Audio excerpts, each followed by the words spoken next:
Hello, so this will be a digitally enhanced conversation about my hero Elizabeth Choi. Initially, when I was assigned this project, I was not sure of any hero inspirations or heroes that I looked up to in my country, Singapore.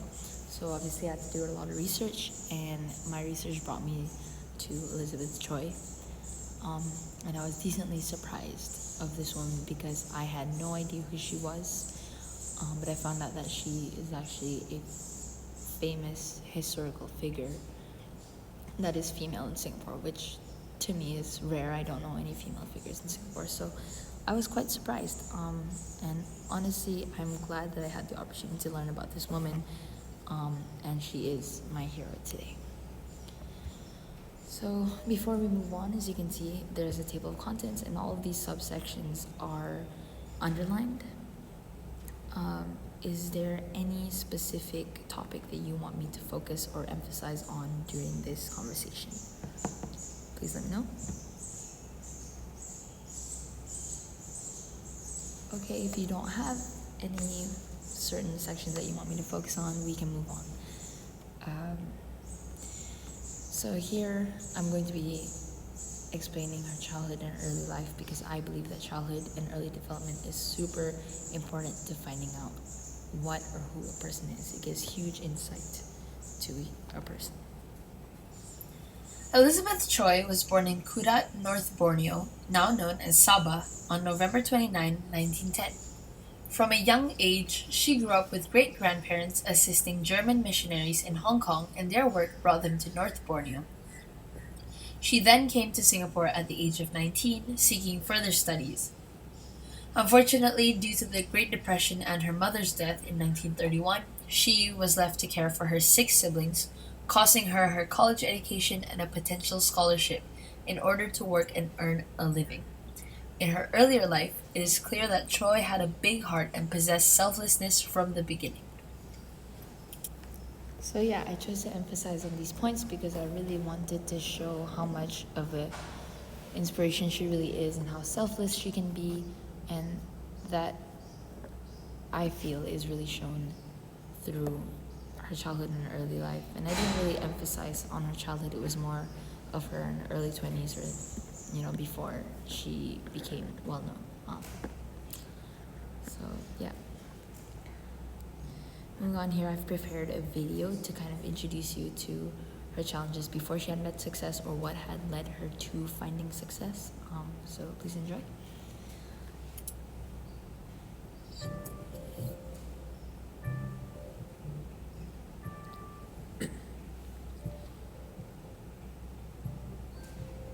So yeah, in this picture here, you can see that she's actually with her husband, and they used to work as canteen operators at somewhere called Miyako Hospital. And this is where she actually met her success. Well, not really success, met her first challenge. She would help British war prisoners in the Japanese occupation of Singapore, which was illegal, by the way. She was eventually caught by the Japanese, and they held her captive, tortured her, and starved her. And that was reality for 200 days. And even though she suffered great abuse, she still refused to offer any information to the Japanese. So this is why she's actually known as a hero today.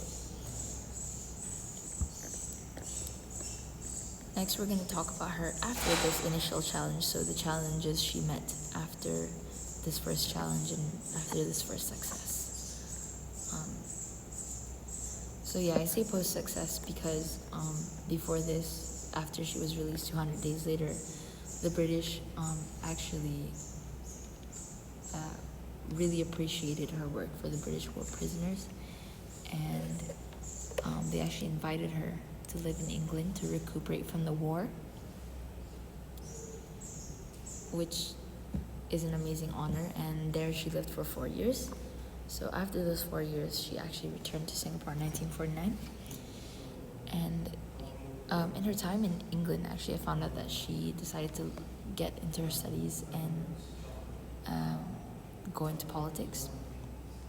And when she was back in Singapore, she decided to run for elections but she lost to the Singapore Progressive Party, which was the biggest progressive party, the biggest party in Singapore at the time. And even though she lost, she was still encouraged to run for legislative council, which she was nominated into. And she didn't lose, and she became the first woman of the legislative council at the time, which is huge because there were many women in politics, and we'll definitely get into that. Women in politics in Singapore, we'll definitely go back to that later. And for the legislative council, she ended up serving a 5-year term, which I think is really impressive for her to be able to achieve, even though she underwent a lot of terrible things in her lifetime. She kind of turned it around, which is amazing.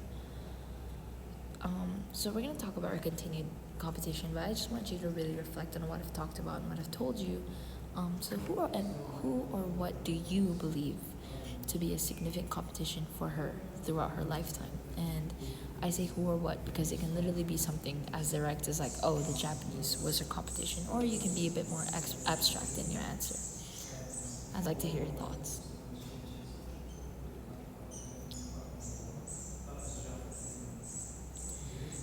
Wow, yeah, that's a really interesting view. I'm so glad that I put this reflection in because I get to hear such interesting insights from different people.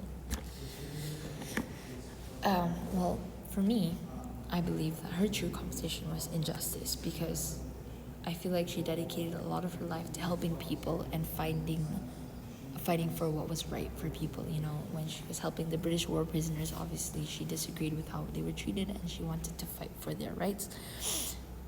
Same with being a leading female role in Singapore. She obviously was fighting for equality. And to this, I would ask, would you agree?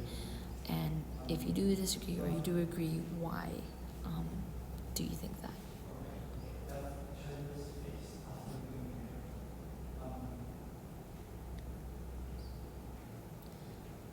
All right, thank you. Let's move on.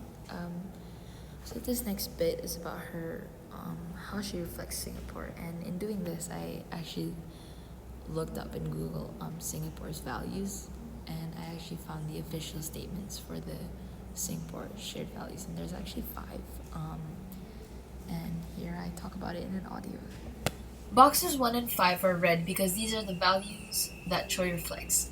Pertaining to value 1, Elizabeth Choi put society before herself by making huge sacrifices to help the British war prisoners. Even after she was tortured and imprisoned, she still decided to value their lives over hers. For value 5, she valued and respected the concept of racial harmony as she was willing to help the British soldiers with no conditions or judgments towards race. In exchange, the British actually honored her by inviting her to their country so she can recuperate from the war. This is the promotion of racial and even international harmony. So yeah, this is why I think, to answer the question, I do think she reflects Singapore's views in some aspect. And actually, from a previous conversation I had, I realized that, we talked about it, and I realized that she could actually exemplify all 5 of these if we really thought about it. But I think for the most basic level, I feel these values 1 and 5 really are strongly presented by Elizabeth Choi. Now we're going to move on to the controversies or criticisms of my hero, and I really emphasize on the feminist movement because as I was going along with this project, this kind of seemed to be my focus and the reasoning behind why she was my hero. So after she ran for politics, her 5-year term in the Legislative Council, she then became the president of the Singapore Council of Women's Pro Tem Committee.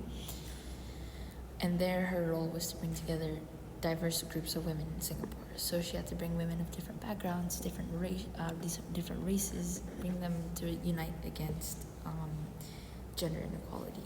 And I find that really impressive because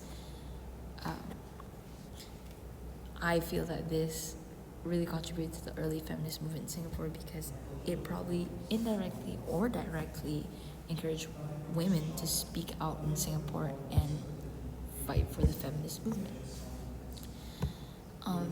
And I'd like you to take this time or kind of talk to me about why you think this would be controversial, because obviously what you find to be controversial might not be what I find to be controversial, and vice versa.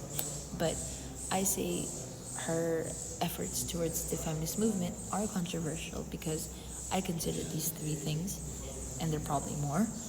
Gender equality in the 50s and 60s. Obviously, back then, years and years ago, women and men were not seen as equals. And people are still fighting for equal rights today. So you can only imagine how it was in the 50s and 60s. You also have to consider they were just getting out of a war. So where does a country's priorities stand? Would it be in deciding whether men and women should be equal and giving them equal rights? Or would it be, oh, let's try and get Singapore back to where it was before the war. Let's try and fix our economy. Let's try and stabilize all of these things. And that was probably the priority before feminism or equal rights. And I would like you to also think about the Asian views on women and equality, because Asia definitely has different standards when it comes to men and women. And depending on where you're from, it's really strong. And I imagine that Singapore probably had some influence on the Asian views on women and equality.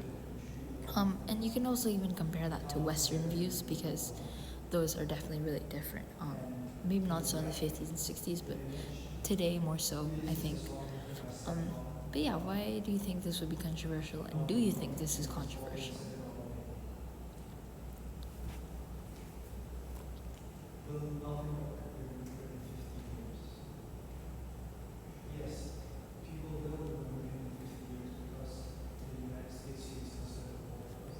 Yeah, I think so too. So, on to the second last section of this entire conversation. So we were supposed to answer if anyone will care in the year 2050, and I added should they care, because I feel like those are two very different questions, and they can offer very different perspectives. So first, my personal answer to will anyone care in 2050 is unfortunately I don't think anyone will care in 2050. My reasoning for that is because, I mean, think about this year, for example. It is already 2020, and I am a senior in high school, and I didn't even know about this woman or what she's achieved for Singapore. And frankly, I didn't even care before this project, and now I really do, but back then I didn't. And that it's only 2020. Let's think about 30 years from now. Where will the focuses be, and how will that change Singapore? So, I mean, you may have your own opinion, but I don't think anyone will care in 2050, unfortunately. But I do think they should care, because she has done a lot for our country, and especially with the whole feminist movement, I think it's really, really moved forward.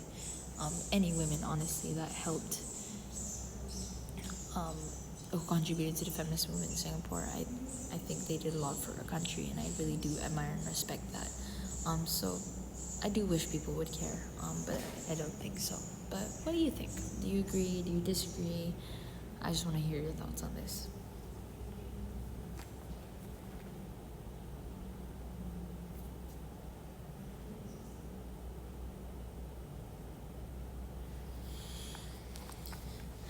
Thank you. Okay, well, now I have an interactive quiz out of this section, but yeah, you can do that on your own. But I do have like 5 questions that you can go over. But yeah, thank you for participating in this conversation with me. I hope you learned something today, and I definitely learned a lot of things from you and your perspective and your opinions. Those has definitely helped me with my project. And here are my works cited if you want to refer back to them. And I use Slides Carnival for this. So thank you.